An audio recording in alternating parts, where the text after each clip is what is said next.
Assalamualaikum warahmatullahi wabarakatuh. Halo semuanya. Kami dari kelompok CG yang beranggotakan Saya Mei Wanita Sakina. Saya Agensi. Saya Cinta Roma. Saya di sini. Di sini kami akan melakukan praktikum tentang laju reaksi. Selamat menonton. Bye. Kami akan melakukan praktikum yaitu perbedaan suhu. Yang pertama kita siapkan alat dan bahan yang akan kita gunakan. Kita siapkan botol plastik yang akan kita gunakan. Air biasa, air panas, dan air dingin. Kita siapkan juga garam dan sendok makan untuk mengaduknya.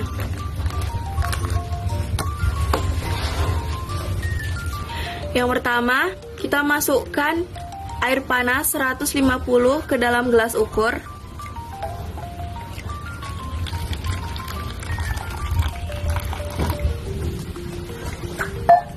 Selanjutnya kita tuangkan air panas ke dalam botol plastik yang sudah disiapkan.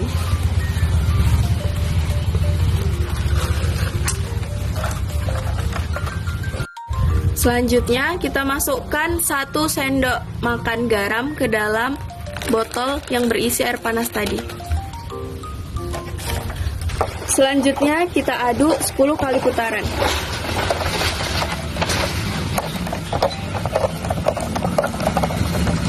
Setelah itu kita tunggu sampai berapa menit dia akan larut di dalam air panas ini. Jadi, waktu yang diperlukan garam untuk larut dalam air panas adalah 1 menit lewat 56 detik.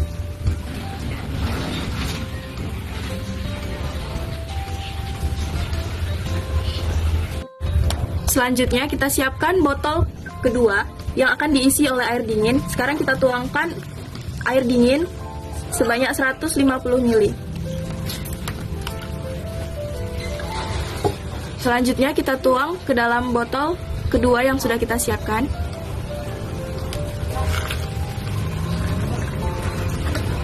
Selanjutnya kita masukkan 1 sendok makan garam ke dalam botol yang berisi air dingin tadi. Aduk 10 kali putaran.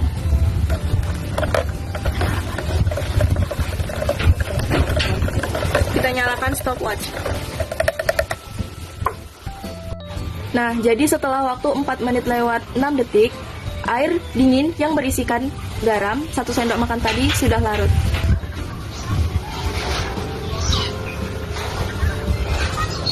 Selanjutnya di percobaan ketiga kita siapkan air biasa sebanyak 150 ml. Kita tuangkan ke dalam gelas ukur. Selanjutnya kita tuangkan ke dalam botol ketiga yang sudah kita siapkan. Selanjutnya kita masukkan garam sebanyak 1 sendok makan ke dalam larutan air biasa yang sudah kita siapkan. Lalu kita aduk 10 kali putaran.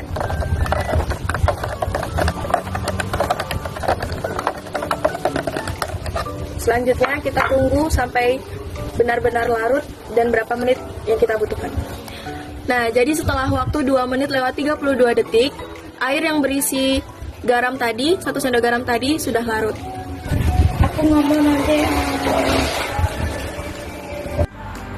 Jadi kesimpulan yang kami dapat dari perbedaan suhu adalah semakin tinggi suhu, maka semakin cepat gerakan partikel dalam larutan yang memungkinkan gerakan partikel bertumbukan semakin besar, sehingga laju reaksi semakin cepat. Baiklah, percobaan selanjutnya kami akan melakukan praktikum yaitu konsentrasi. Kami akan menyiapkan alat dan bahannya yang sudah disiapkan. Ada 3 buah botol plastik, gelas ukur, soda kue, sendok makan, 3 buah balon dengan warna yang berbeda, cuka, dan corong. Selanjutnya, ambil 1 buah balon dan masukkan 1 sendok baking soda.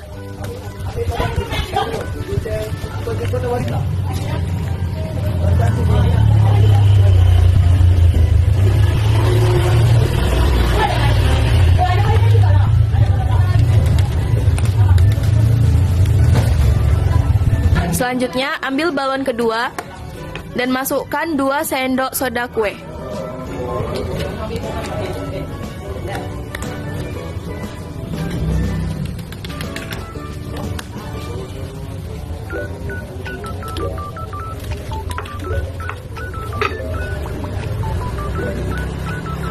Nah, selanjutnya yang terakhir, masukkan 3 sendok makan soda kue ke dalam balon terakhir.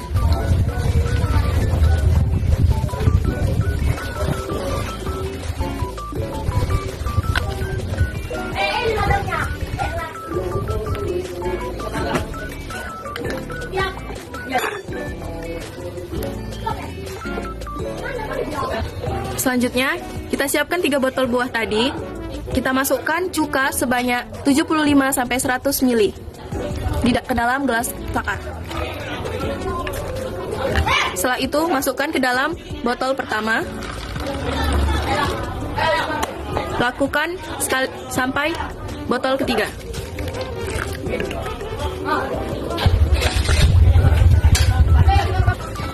Dan yang terakhir, tuangkan ke dalam botol ketiga.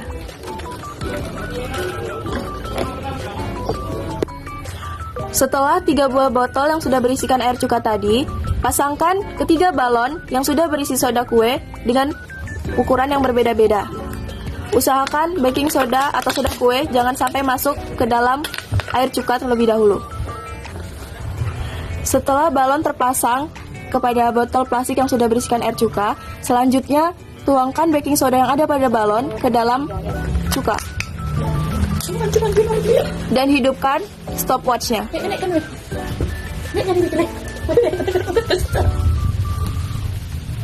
Oh, udah ini ada ulta kita mati.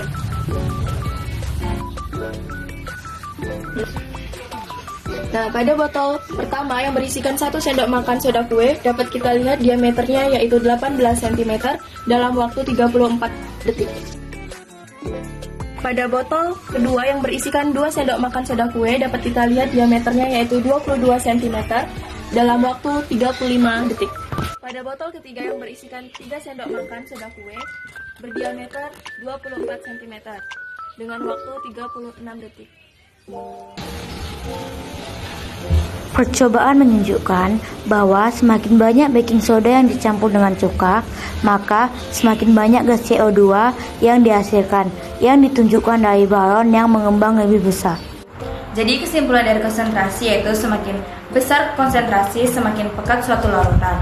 Semakin banyak partikel, maka semakin banyak kemungkinan terjadi tumbukan dan laju reaksi semakin cepat. Baiklah, kami akan melakukan praktikum dengan mengamati laju reaksi katalis. Pertama-tama kita siapkan alat dan bahan untuk melakukan praktikum, yaitu siapkan 3 botol plastik yang sudah dipotong. Selanjutnya, Bakelin 150 ml dan cuka 150 ml serta alat ukur untuk cuka dan Bakelin dan 3 peniti yang akan kita gunakan.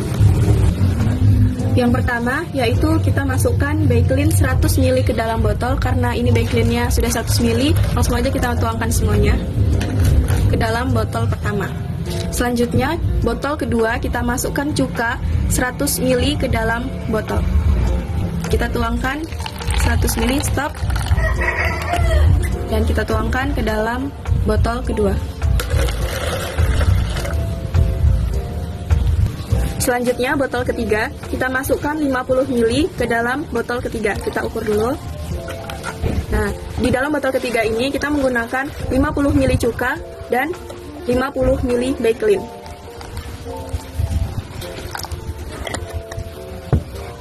Kita tuangkan ke dalam botol ketiga. Jadi di dalam botol ketiga ini 50 ml Bakelin dan 50 ml cuka. Selanjutnya kita siapkan 3 peniti. Nah, 3 peniti ini langsung kita masukkan ke dalam botol pertama, botol kedua, dan botol ketiga.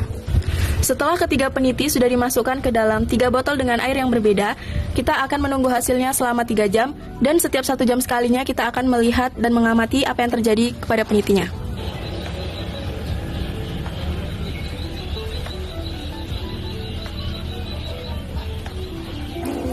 Setelah 1 jam pertama, Setelah baiklin dan peniti dicampurkan, reaksi segera mulai terjadi. Natrium hipoklorit berinteraksi dengan air dan bisa menghasilkan gas klorin. Laju reaksi cukup cepat karena konsentrasi reaktan masih tinggi. Peniti membantu meningkatkan kontak antara molekul. Terlihat gelembung gas yang dihasilkan dan aroma klorin mulai tercium. Yang kedua, setelah peniti dimasukkan, cuka mulai berinteraksi dengan dirinya sendiri. Peniti mempercepat pencampurannya. Laju reaksi awal cukup cepat karena peniti meningkatkan area permukaan untuk interaksi. Gelembung kecil mungkin terlihat akibat penguatan asam asetat. Dan bau cuka terasa lebih kuat. Dan yang ketiga, laju reaksi katalis pada awal pencampuran 1 jam, reaksi mulai terjadi sehingga menghasilkan gelembung gas klorin, serta laju reaksi cukup cepat karena konsentrasi reaktan masih tinggi dan gelembung gas mulai terlihat, yang menunjukkan bahwa reaksi sedang berlangsung.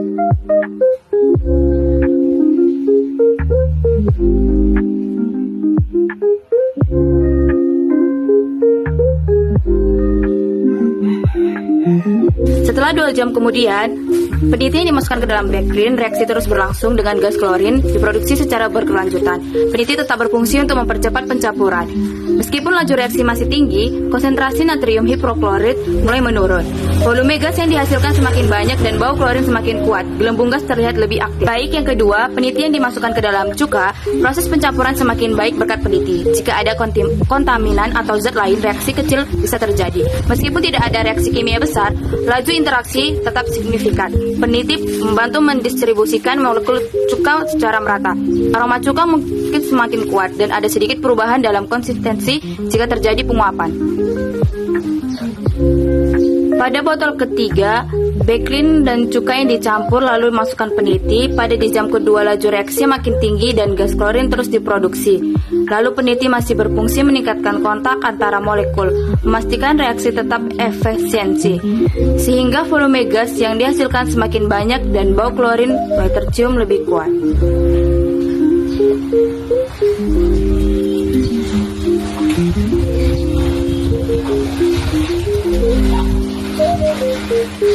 Setelah 3 jam, laju reaksi mulai melambat karena banyak reaktan telah bereaksi. Peniti masih membantu, tetapi efeknya berkurang seiring berkurangnya konsentrasi. Reaksi mendekati akhir dan volume gas yang dihasilkan mulai stabil. Gelembung gas berkurang dan aroma klorin mulai stabil. Jika reaktan hampir habis, reaksi akan sangat melambat. Setelah 3 jam, laju interaksi mulai menurun karena sebagian besar molekul telah tercampur. Konsentrasi stabil cuka tetap stabil dan tidak ada reaksi baru yang terjadi tanpa zat tambahan. Aroma cuka stabil dan tidak ada perubahan signifikan lebih lanjut dalam campuran. Seiring berjalannya waktu, laju reaksi mulai melambat karena konsentrasi reaktan berkurang. Setelah 3 jam, banyak reaktan sudah bereaksi, sehingga jumlah gas yang dihasilkan mulai stabil, sehingga gelembung gas berkurang, menunjukkan bahwa reaksi mendekati akhir. Bau klorin mungkin masih tercium.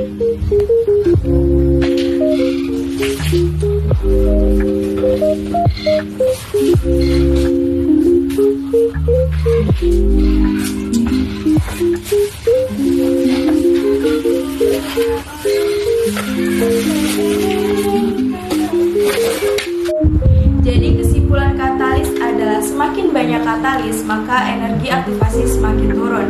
Tumbukan lebih efektif lebih sering terjadi yang menyebabkan laju reaksi semakin cepat.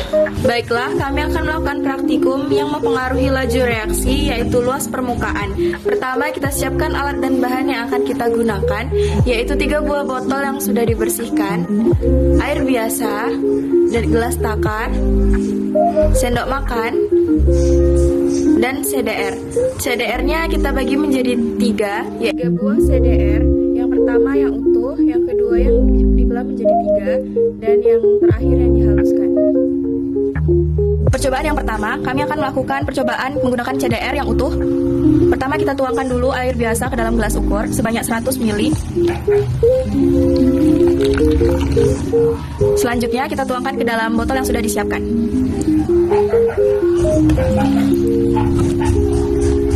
Selanjutnya, kita masukkan CDR yang utuh ke dalam botol yang telah disiapkan. Selanjutnya kita akan melihat reaksi yang akan terjadi dan menunggu berapa lama waktu yang dibutuhkan untuk CDR dapat larut.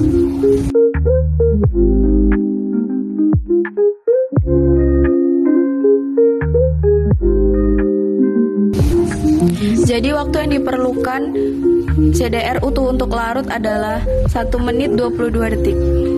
Waktu pelarutan untuk CDR tablet utuh merupakan waktu yang paling lama untuk larut karena luas permukaan yang kontak dengan air adalah yang terkecil, sehingga reaksi hanya terjadi pada bagian luar tablet. Selanjutnya yaitu botol kedua. Kita pertama tuangkan dulu air ke dalam gelas takar sebanyak 100 ml.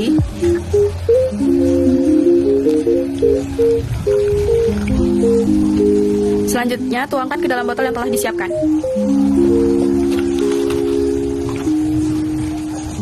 Selanjutnya kita masukkan 3 buah CDR yang telah dipotong.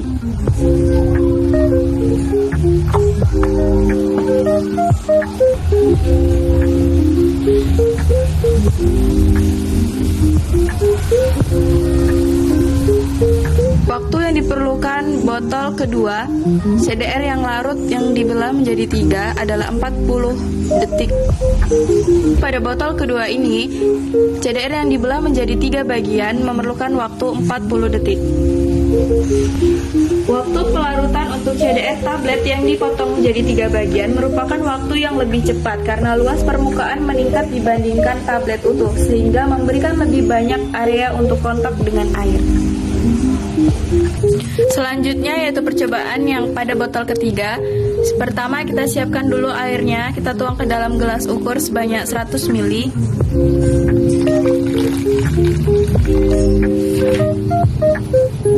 Selanjutnya kita tuangkan ke dalam botol yang telah disiapkan.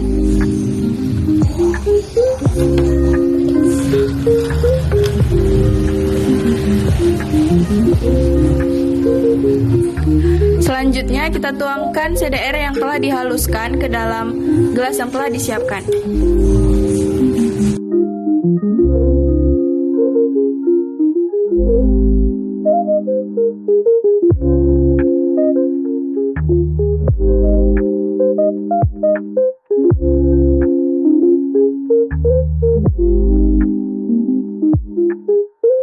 Jadi waktu yang diperlukan CDR yang telah dihaluskan untuk larut semua ada 18 detik.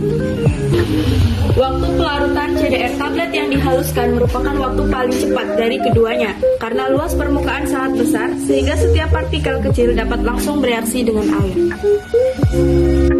Jadi, kesimpulan luas permukaan yaitu semakin kecil ukuran partikel, maka permukaan di bidang situ semakin luas dan laju reaksi semakin cepat.